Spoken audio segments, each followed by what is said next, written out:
Why do we assume that whatever finally steadies a number like this has to come in a bottle with a price tag that makes you wince? I assumed exactly that for years. I'm Frank. I'm 83, and I want to tell you about a seed that costs about 30 cents a spoonful because it did more for my morning number than anything else I tried that cost real money.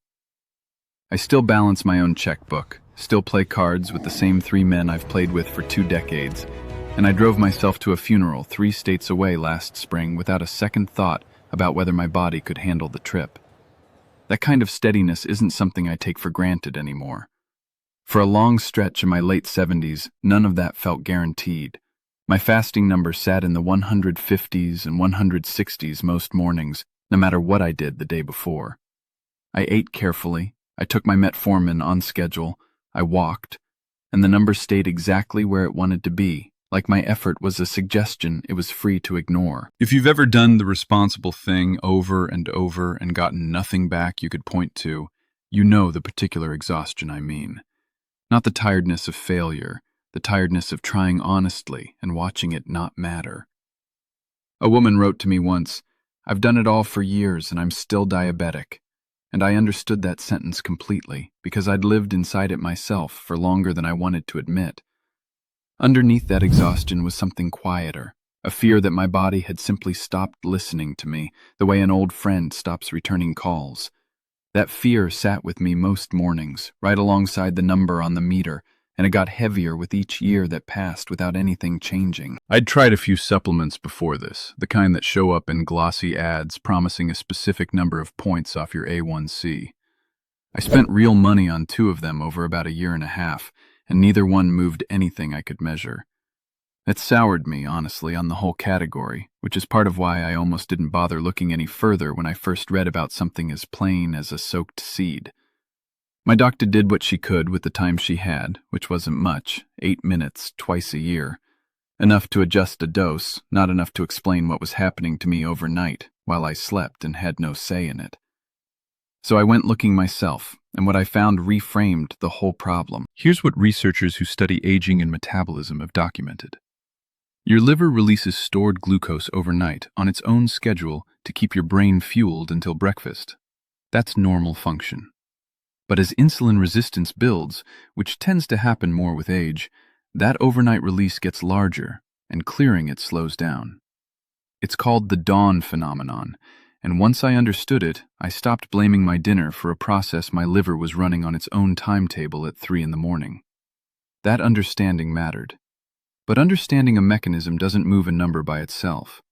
I needed something that actually addressed what my body was doing overnight, and I assumed, like most people do, that whatever addressed it would have to be expensive to be real. You do everything right. You eat clean, you take your pills, and the next morning that number is still too high. I know that frustration. I lived it for years. They never tell you about the morning rise, your sugar climbing while you sleep, no matter what you did the day before. You wake up, you test, and it feels like the work didn't count, like you're stuck depending on more and getting nowhere. I was done feeling powerless. I didn't want to throw out my doctor's plan. I wanted something natural and simple I could add to it, something that finally moved that morning number. I'll walk you through what changed it for me, and the natural support I add every day is in the free presentation linked below. It wasn't expensive at all. It was a spoonful of fenugreek seeds, soaked in water overnight, eaten first thing in the morning. A seed that costs somewhere around 30 cents a serving at any grocery store that carries spices in bulk. Fenugreek is one of the more studied seeds when it comes to blood sugar. Researchers have documented an association between fenugreek intake and improved fasting glucose readings, and the leading explanation involves the seed's high soluble fiber content. That fiber turns viscous once soaked, and researchers believe it slows how quickly sugar from a meal gets absorbed into the bloodstream afterward.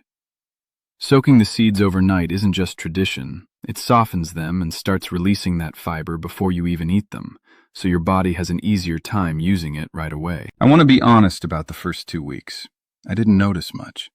The change showed up slowly in the 3rd and 4th week as a tightening of the range my numbers moved in. Not a dramatic drop overnight, a steadier floor morning after morning, which turned out to matter to me more than any single low reading would have. I mention that because I still make my own breakfast every morning now without a second thought. Nothing fancy, but I'm not rationing myself out of fear the way I used to. I planted a small vegetable patch this spring for the first time in years, and I've got the energy most afternoons to actually keep up with the weeding instead of letting it get away from me by June. That kind of steadiness is what 30 cents worth of soaked seeds bought me, alongside a couple of other small habits I'll get to. Not a miracle, just a floor that stopped moving under me every morning. One spoonful of seeds, though, rarely works alone, and I don't want to oversell 30 cents as a miracle. What held the improvement in place was pairing it with two other small habits. First, a short walk after dinner, because researchers studying muscle physiology have documented that movement pulls glucose out of the bloodstream through a pathway that doesn't need insulin at all, almost a second door for sugar to leave through, regardless of how resistant the body has become. Second, I paid attention to my sleep, because research on sleep and glucose regulation has documented that fragmented sleep raises cortisol, and elevated cortisol overnight pushes the liver to release even more glucose. The seeds addressed the morning, the walk and the sleep addressed the whole night around it. There was a fourth piece, smaller than the other three, that I almost left out because it felt too minor to mention. I moved my last real meal earlier, finishing by around 6:30 instead of 8. Researchers who study meal timing have observed that eating closer to bedtime is associated with worse overnight glucose control, likely because digestion and the processes of falling asleep are competing for the same resources at the same time. It wasn't a big sacrifice. It just gave everything else, the seeds, the walk, the sleep, more room to do its job before my body tried to shut down for the night. I think of Gloria, 77, a retired librarian who wrote to me after an earlier version of this story. Diabetic for close to 18 years, on 2 medications, and like me, she'd assumed anything that actually worked would need to be expensive to be legitimate. She started with just the soaked seeds each morning, added the walk 2 weeks later. 6 weeks in, she told me her numbers had gone from unpredictable to something she could finally plan her mornings around. She wasn't cured. She was steadier, and steadier was worth more to her than she expected going in. What struck me about Gloria's story, and mine too, is how much of our resistance for years wasn't really about the science at all.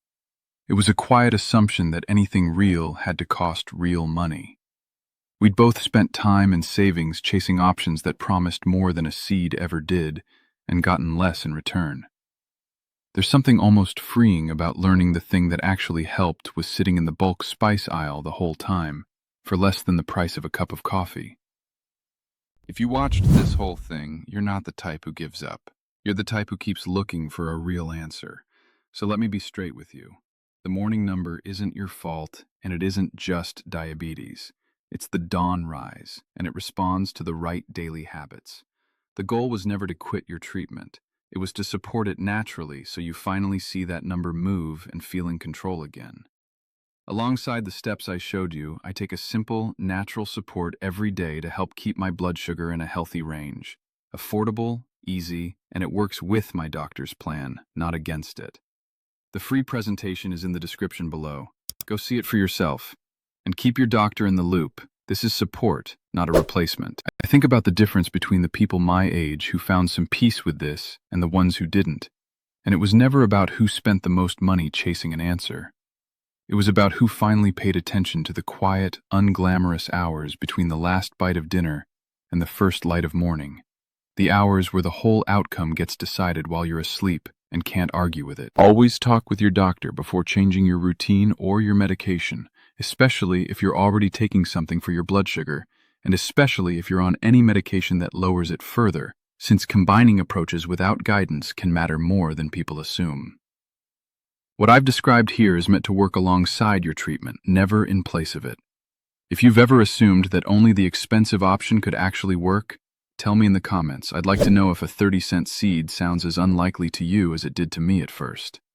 And if you want to hear more about what actually steadied my mornings after years of guessing, subscribe, because there's more to this story than one spoonful of seed.